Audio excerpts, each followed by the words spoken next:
하나님 말씀은 로마서 1장 24절에서 25절 말씀입니다. 로마서 1장 24절부터 25절.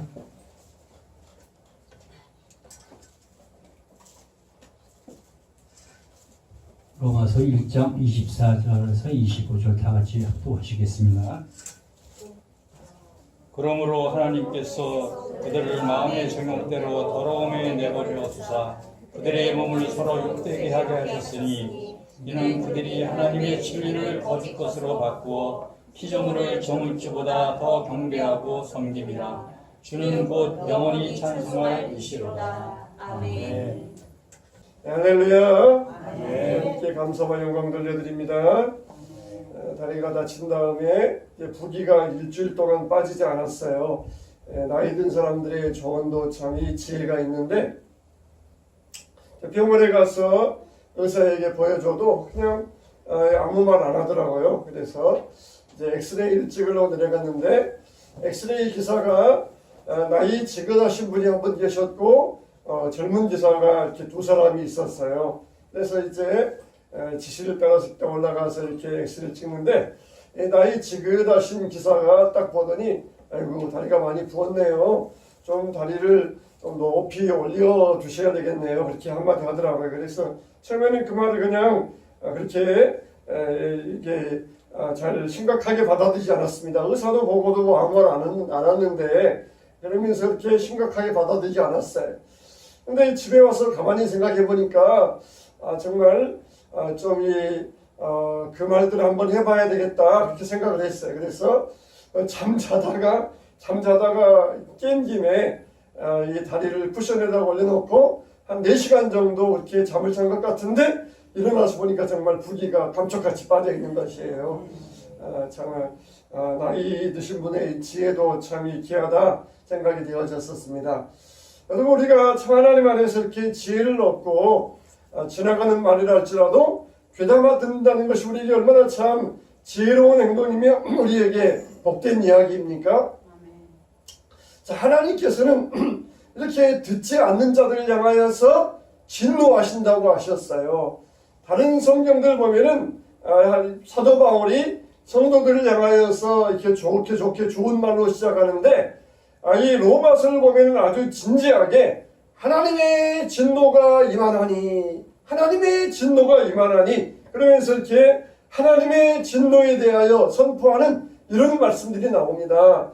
로마서 1장 18절에 보니까 하나님의 진노가 불의로 진리를 막는 사람들의 모든 경건치 않음과 불의에 대하여 하늘로부터 나타나나니, 두 가지 어떤 경우에 나타납니까?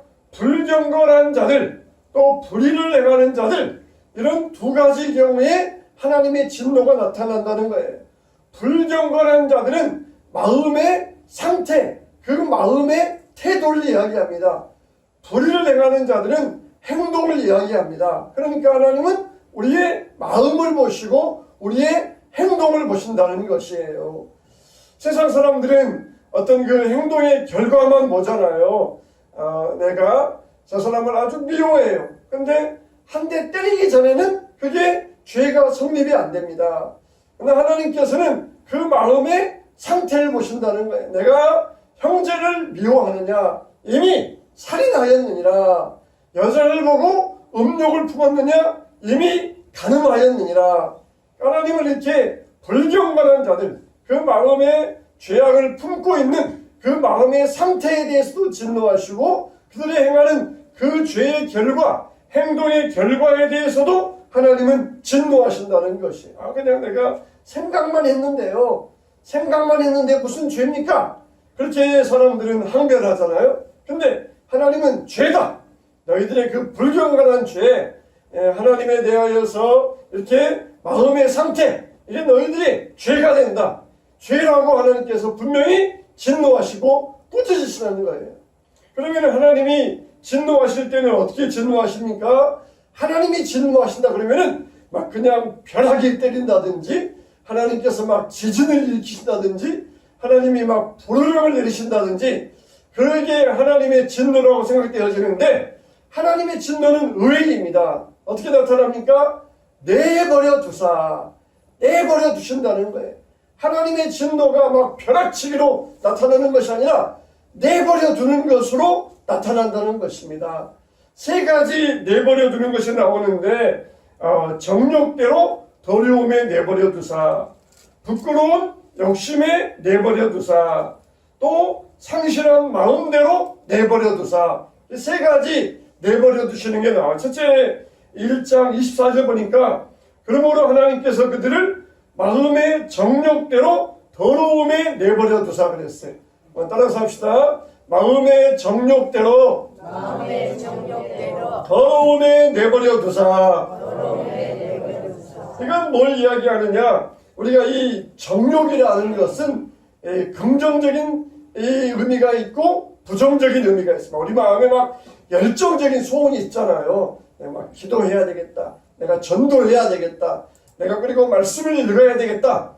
내가 사람들에게 선한 일을 행해야 되겠다. 이런 열정적인 이게 있잖아요. 그런 면도 이게 정욕이라고 할 수 있어요. 긍정적인 면에서 열정적인 소원. 또 우리가 정욕이라고 할 수 있어요. 어떤 분이 몸이 굉장히 아프셨어요. 그러다가 이 깜빡하고 꿈인지 생시인지 모르겠는데 이 가사 상태에서 예수님을 만난 거예요. 예수님께서 만나셔가지고 쭉 살펴보는데 네가 천국에 들어갈 사람인지 아니면은 지옥 갈 사람인지 내가 한번 봐야 되겠다. 그렇게 이야기하시더라는 것이에요. 그러면서 쭉 살펴보는데 참 애매하구나 그러시더라는 거예요. 그러니까 우리가 참 이 너를 보니까 어떤 선한 일을 했는데 그 선한 일을 막 적극적으로 한 게 아니에요. 또 악한 일을 했는데 그 악한 일도 적극적으로 한 게 아니에요. 그냥 미지근한 상태예요. 그냥 그런 상태예요. 우리가 보통 그러잖아요. 선한 일을 아주 그냥 적극적으로 한 것도 아니고 악한 일을 적극적으로 한 것도 아니고 그냥 그런 상태. 참 애매하다 그러시더라는 거예요. 그게 바로 이제 뜨뜻미지근한 상태인데 참 하나님께서 이런 애매한 상태, 우리가 그런 상태가 되어서는 안 돼요. 우리는 선을 적극적으로 할 수 있어야 됩니다. 할렐루야. 이게 뜨거운 마음이 있어야 돼요. 그냥 나 나쁜 일 안 했는데요? 그게 가지고 안 돼요. 나 악한 짓 안 했는데요? 그거 가지고 안 돼요. 얼마나 더 적극적으로 선을 행하였느냐. 굶주릴 때 먹여주었고 갇혔을 때 찾아가 보았고 이게 적극적인 선이잖아요. 적극적인 선. 우리가 이런 적극적인 선행이 있어야 돼요. 그냥 지나가는데 멀뚱멀뚱하면서 지나가는 상태가 아니라 굶주리고 어려움 당하자 있으면 가서 적극적으로 도와줄 수 있어야 돼요. 참 그럴 때는 참 우리가 애매하잖아요. 도와줘야 되나 말아야 되나 뭐 경찰들이 와서 알아서 하겠지. 내가 굳이 안 해도 다른 사람이 와서 할 거야. 괜히 가서 도와주다가 또 창피당할까봐 우리가 이렇게 지나가는 경우들 많이 있잖아요. 근데 적극적으로 우리가 선을 행할 때 하나님께서 그 마음 상태를 복되게 여기시고 구원하여 주신다는 것이에요. 그러니 이런 정욕, 뜨거운 마음, 열정, 소원이 있어야 돼요. 이 반대의 정욕의 부정적인 의미는 뭐냐? 죄에 대한 소원입니다. 죄에 대한 욕심. 다윗이 목욕하고 있던 밧세바를 봤을 때 그 안에서 막 정욕이 끌어올랐습니다. 그래가지고 그 여자를 데려오라. 도저히 그 여자와 동침하지 않고는 견딜 수 없는 그 정욕이 다윗 안에 끌어올랐던 거예요. 뱀이 와서 아담과 하와에게 이것을 따먹으라. 그러면 내가 지혜로워져서 하나님처럼 되리라. 그랬을 때 그걸 보니까 먹음직도 하고 보암직도 하고 탐스러워서 지혜로울 만큼 탐스럽다는 것을. 저것을 도저히 따먹지 아니하고는 견딜 수 없는 마음이 일어났다는 거예요. 이게 바로 죄의 정욕입니다. 우리 같으면 그냥 먹을 수 있으면 먹고 못 먹으면 말고 그러면 그만인데 그냥 저것을 먹지 않고는 견딜 수 없는 그런 마음이 일어났다는 거예요. 도박하는 사람들이 그러잖아요. 도박하는 사람들이 손가락 잘라버려도 견딜 수 없어요. 그래가지고 나머지 손가락을 하고 또 잘라도 또 나머지 손가락을 또 잘라도 그 다음엔 또 다른 손으로 하고 이게 견딜 수 없는 죄의 정욕인 것이에요. 하나님께서 이런 사람들을 저들을 부끄러운 이 정욕대로 더러움에 내어버려 두셨다는 것이에요. 불륜을 행하는 자들 얼마나 이게 열정적인지 모릅니다. 불륜 행할 때 얼마나 열정적인지 몰라요. 남편 속이고 아내 속이고 가족 속이고 얼마나 열정적으로 이렇게 죄를 짓는지 모릅니다. 이렇게 이들을 더러운 정욕, 이 정욕의 더러움에 내어버려 두셨다. 이게 하나님의 진노입니다.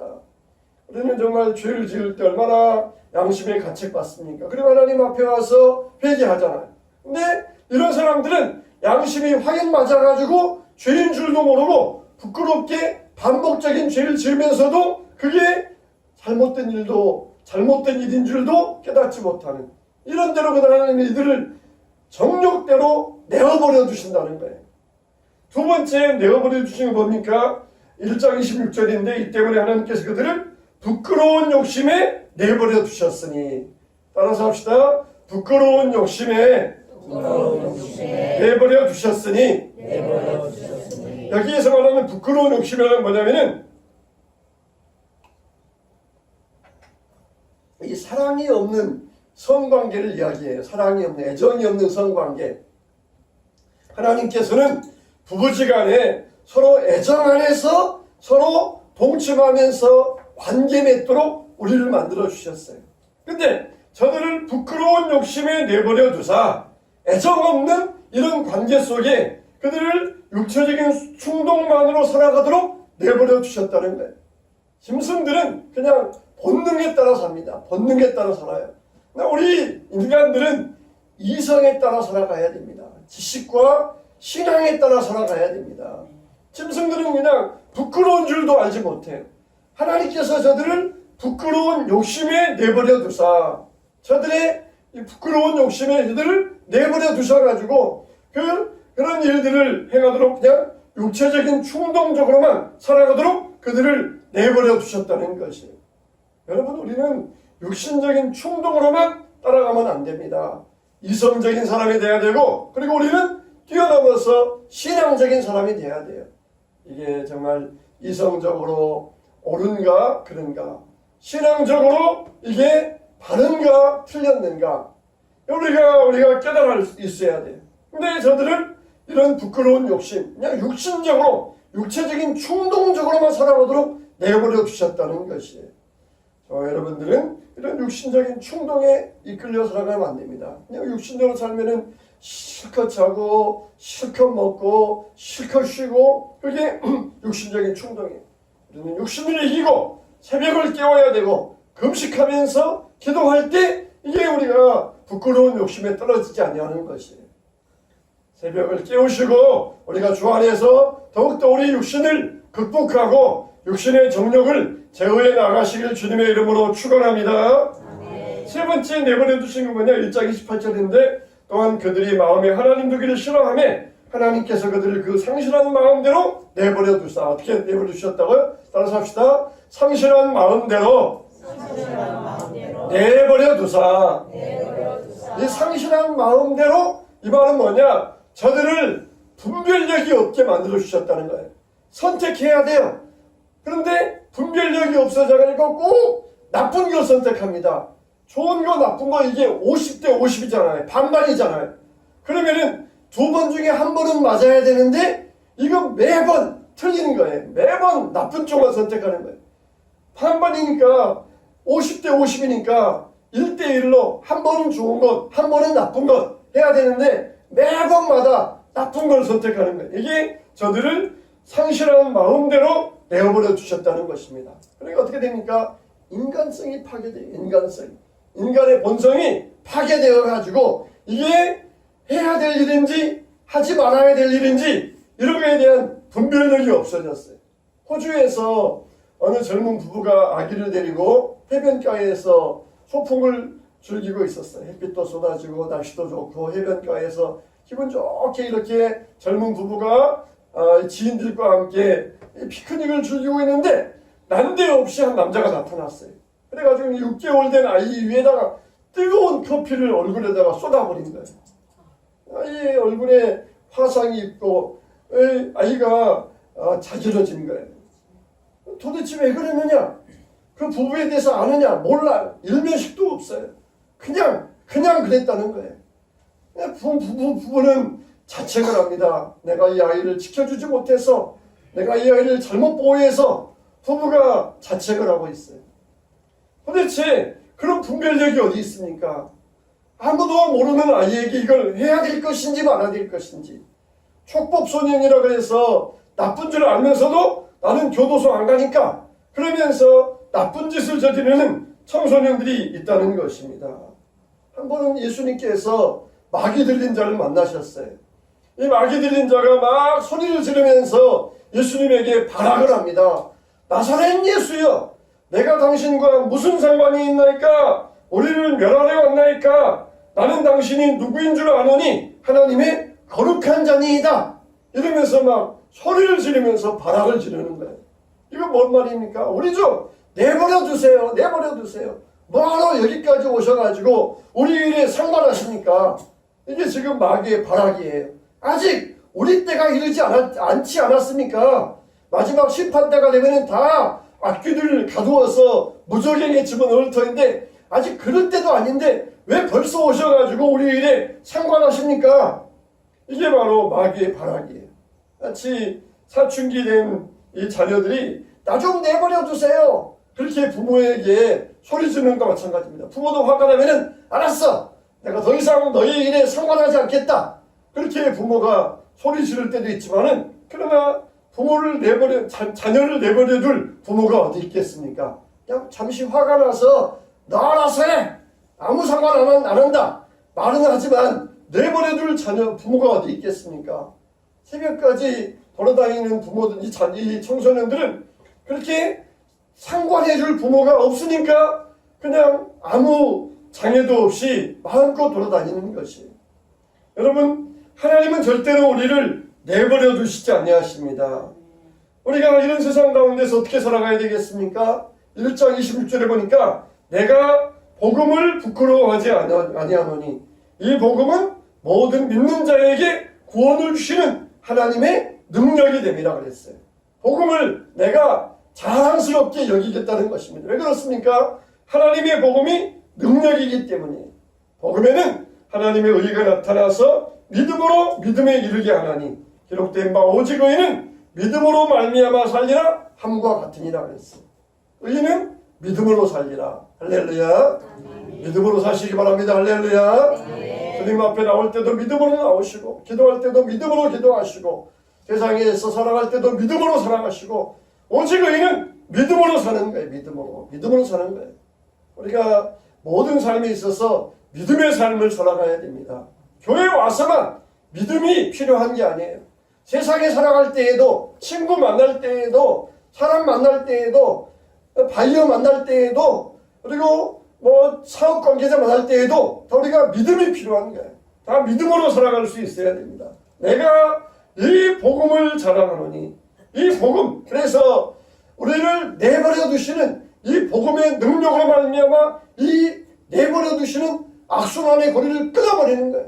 하나님, 나를 내버려 두지 마세요. 나를 상관해 주세요. 나와 관계 맺어 주세요. 그러면서 내가 이 복음을 자랑스러워 여긴다는 것입니다. 이거는 말로만 되는 것이 아니라 예수님이 나를 내버려 두지 아니하시고 그 다메섹 도상에서 나를 찾아오시어서 내 이름을 불러주시고 사오라 내가 어찌하여 날 핍박하느냐? 나는 네가 핍박하는 예수라. 그러면서 나를 상관해 주시고 나를 간섭해 주시고 섭리해 주신 그 하나님이시라는 것입니다. 내버려 두셨으면은 자기가 하는 일이 잘하는 일인 줄 알고 핍박하다가 지옥 가고 징벌 받았을 터인데 내버려 두지 않으시고 내 앞길 그냥 쾅 막아버리시고 그러시면서 나를 상관해 주신 하나님. 여기에 하나님의 복음이 나타나는데 나는 오직 이 복음만을 자랑할 수밖에 없다는 것입니다. 고린도후서 11장 12장 보면은 사도 바울이 자랑하는 자들은 주 안에서 자랑하라 그렇게 말씀하시면서 네 가지 자랑을 합니다. 첫째는 자기의 육신의 잘남을 자랑해요. 내가 바리새인 중에 바리새인이요, 내가 베냐민 지파요, 내가 열심히 있다. 내가 학문적으로나 가문적으로나 내가 열심으로나 누구와 내가 절대로 뒤지지 않는다는 것이에요. 그러니까 이거는 어줍지 않게 자기 지식 자랑하고 자기 집안 자랑하고 자기 열심 자랑하고 어줍지 않게 자랑하는 자들에게 그래? 너 나와 한번 비교해보자. 너희들이 나보다 더 그렇게 뛰어난 줄 아느냐? 내가 너희들보다 훨씬 더 지식적으로나 열정적으로나 가문적으로나 훨씬 뛰어난 사람이야. 이걸 사도 바울이 어줍지 않게 하는 자들에게 나와 한번 비교해보자. 내가 너희들보다 얼마나 훨씬 월등한 줄 아느냐. 어줍지 않게 자랑하는 자들을 그냥 확 눌러주기 위해서 그런 자기의 육신적인 자랑을 하고 있어요. 두 번째로는 뭡니까? 자기의 육신의 연약함을 자랑합니다. 내가 아레다 왕의 고관들이 나를 쫓아올 때 내가 성벽에서 바구니를 타고 도망쳤노라. 그러면서 자기의 육신적인 연약함을 자랑해요. 아니 이 아레다 왕의 고관들이 자기를 잡으러 올 때 한번 나 잡아봐라. 이들이 나를 잡을 줄 아느냐? 하나님 나를 지켜주신다. 담대하게 나아갔다. 이래야 자랑할 거 아닙니까? 다윗처럼 막 골리앗 앞에 가서 만군의 여호와로 나간다 그러면서 골리앗을 물리쳐야 자기의 육신적인 것을 자랑할 게 있을 거 아니겠습니까? 근데 바구니 타고 도망쳤다는 거예요. 한밤중에. 얼마나 꽁무니 치는 비겁한 모습입니까? 근데 사도 바울은 그걸 자랑으로 여기고 있어요. 왜 그런가 하는 이유는 좀 이따 말씀드리겠어요. 세 번째로는 다윗이 뭘 자랑합니까? 자기의 영적인 강함을 자랑합니다. 내가 셋째 하늘도 갔다 왔었다. 내가 예언도 많이 했다. 내가 누구보다 방언도 많이 했다. 내가 하나님의 능력도 많이 나타냈다. 이것도 역시 마찬가지입니다. 어줍지 않게 자기가 방언한다, 예언한다 그런 자들에게 그래? 나와 한번 비교해보자. 얼마나 너희들이 나보다 예언 많이 했고 방언 많이 했고 하늘의 계시를 많이 받았고 얼마나 하늘의 영적인 체험 많이 했는지 나와 한번 비교해보자. 너희들이 나보다 더 뛰어나다고? 너희들이 그걸 가지고 자랑한다고? 어줍지 않게 자랑하지 말라. 확 눌러주기 위해서 역시 자기의 영적인 그 능력을 자랑합니다. 네 번째는 뭘 자랑해요? 반대로 자기의 영적인 연약함을 자랑해요. 내가 몸이 아파가지고 하나님 앞에 얼마나 하나님 앞에 간절히 기도했는 줄 아느냐? 그럼 어떻게 돼요? 하나님이 내 교회에 응답하셔가지고 할렐루야! 내가 고침받았다 해야 되는데 그게 아니에요. 내가 간절히 기도했는데 하나님이 내 기도에 응답하지 아니하시더라. 그렇게 자기의 영적인 아주 연약함을 자랑합니다. 내가 하나님 앞에 기도했더니 하나님께서 내 기도 들어주시고 내 병 고쳐주셨습니다. 할렐루야. 그래야 되는데 정반대로 하나님이 내 병 안 고쳐주시더라. 내 기도 안 들어주시더라. 하나님께서 이렇게 내 기도를 외면하시더라. 이러니 자기의 영적인 연약함을 자랑해요. 육신적인 강함을 자랑하다가 육신적인 약함을 자랑하고 영적인 강함을 자랑하다가 영적인 약함을 자랑하고 왜 그렇습니까? 모든 것이 다 하나님과 관계되어 있기 때문에 모든 것이 다 하나님 안에 있기 때문에 부끄러울 게 없는 거예요. 잘 돼도 하나님께 영광, 못 돼도 하나님께 영광, 육적인 강함도 영광, 약함도 영광, 영적인 강한 것도 영적인 약한 것도 하나님께 영광. 왜 그래요?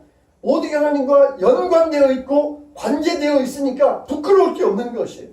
우리는 조금만 안 되면 부끄러워하고 조금만 안 되면은 수치스러워하고 그러는데 하나님과 모든 게 연관되어져 있으니까 창피할 게 없는 거예요.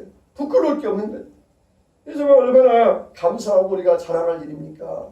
사도 바울이 이렇게 자기의 모든 것을 다 드러내면서 자랑하고 있어요. 나보다 더 강한 자가 있느냐? 반대 나보다 더 약한 자가 있느냐? 부끄러워 마라. 나 사실 이런 사람이야. 아래다 고관이 쫓아올 때 내가 정말 얼마나 꽁무니 빼면서 그 밤에 그냥 이 바구니 타고 정글에서 내려와가지고 그냥 얼마나 뒤돌아놓고 도망친 줄 아느냐? 나 이런 사람이야. 나보다 약한 사람이 있어? 부끄러워할 필요 없어. 나 이렇게 하나님 앞에 기도 간절히 했어. 하나님 그랬는데 기도 안 들어주셨어. 영적으로 약하다고 부끄러워할 필요 없어. 나도 이런 사람이야. 그러면서 자기의 모든 것을 자주안에서 자랑하는 이유는 이 모든 게 주님과 관계되어져 있기 때문에 관계되어져. 주님 안에서 이 관계가 맺어져 있기 때문에 부끄러울 게 없는 거예요. 모든 게 다 자랑스럽게 여길 수 있었던 것입니다. 욥이 뭐라 그랬어요? 하나님이 물질도 주셨고 나중에는 병도 주셨다. 물질도 주시고 건강 주신 분만 여호와가 아니라 주신 자도 여호와시오 취하신 자도 여호와시니 그분이 나에게 주셨으니까 내 건강 뺏어가고 질병 주신 것도 그분이니까 취하신 자도 여호와시오니 오직 여호와의 이름만 찬양받으실지어다. 할렐루야. 하나님 안에서 분명한 관계를 믿었던 거예요. 하나님의 그 믿음에 대한 분명한 관계에 대한 믿음이 있어요. 하나님과 이런 분명한 믿음의 관계가 있습니까? 관계 맺는 사람들, 하나님과 이런 관계가 분명히 맺어질 수 있어야 돼요. 사람들은 어둡고 힘들 때는 빨리 잊어버리고 싶어 합니다. 그걸 뭐라 그러니까 요즘 말하는 대로 흑역사라고 그러잖아요. 흑역사, 어둠의 역사. 흑역사를 빨리 잊어버리고 자기 삶에서 지워버리고 싶어 해요. 그러나 하나님 안에 있는 우리들은 정말 우리의 모든 사정을 다 사용하시어서 우리를 인도하시고 관계 맺기를 좋아하신다는 것입니다. 우리에게도 여러 가지 많은 흑역사들이 있어요. 부끄러워가지고 그걸 빨리 잊어버리고 싶고 지워버리고 싶은데 유독 그런 기억들은 자주 일어납니다. 그래가지고 사탄으로 하여금 우리를 부끄럽게 만들고 정죄하게 만들어요. 하나님이 너희를 사랑하시는 줄 아느냐? 그런 일들 보면은 하나님이 너를 절대로 사랑하지 않으셔. 그러면서 우리로 하여금 하나님의 사랑을 의심케 하고 하나님과의 관계를 의심하게 만들어 버립니다. 정말 부모와의 관계 맺는 자녀들은 부모와 행복한 시간을 갖습니다. 부모와 따뜻한 대화도 하고 부모와 즐거운 여행도 하고 또 놀러 다니기도 하고 맛있는 거 먹기도 하고 부모와 행복한 시간을 가져요. 그러나 어떨 때는 부모로부터 야단맞기도 하고 매를 맞기도 하고 부모에게 호된 꾸중을 들을 때도 있어요. 그것도 뭡니까? 부모와의 관계 속에서 일어나는 것이에요. 그냥 좋은 것만 주는 그런 관계가 아니라 호되게 야단도 맞고 매도 맞고 이게 부모와의 관계 속에서 일어나는 거예요. 요즘은 부모들이 자녀들에게 함부로 말도 못하잖아요. 그러다가 또 자녀들이 어떤 일을 할지 모르니까 부모들이 자녀에게 싫은 소리도 못해요. 목사로서 성도들에게 싫은 소리를 할 수가 없어요. 어떤 관계 속에서 맺어져 있는지 모르니까 그럴 수가 없는 거예요. 하나님과 우리 관계가 어떤 관계입니까? 하나님께서 이들을 부르셨는데 이들은 하늘의 여신 아스다롯에게 가서 경배했다는 것입니다. 뭐라 그럽니까? 아스다롯을 섬길 때는 우리가 먹을 것도 있었고 풍성했는데 하나님을 섬기면서부터는 우리가 이렇게 먹을 게 없다. 그러면서 하늘의 여신 아스다롯에게 갔다는 것입니다. 여러분 한번 여러분에게 물어봅시다. 여러분 한번 신앙생활 하면은 좋은 게 많습니까? 나쁜 게 어려운 게 많습니까? 저 같은 경우에는 어려운 게 더 많아요. 신앙생활 하면서 어려운 게 많아요. 정말 신앙생활 하면서 좋은 게 많습니다. 그런 분들은 여러분들이 받은 은혜가 고난보다 더 크기 때문에 그런 거예요. 그냥 고난보다 크기 때문에 하나님 믿음에서 좋은 게 맞습니다. 그렇게 말할 수 있어요. 그런데 저는 어떨 때 보면은 어려울 때가 더 많아요. 그냥 우상은 내가 관계 맺고 싶으면 관계 맺고 가고 싶으면 가고 말고 싶으면 말고 그러면 우상이에요. 그런데 하나님은 뭐라고 그러십니까? 그냥 하나님은 죽자 살자. 하나님은 그냥 죽자 살자 하나님을 믿어야 돼요. 그냥 죽기 살기로 하나님 믿어야 돼요. 하나님 우리와 그런 관계를 맺기고 하셔요.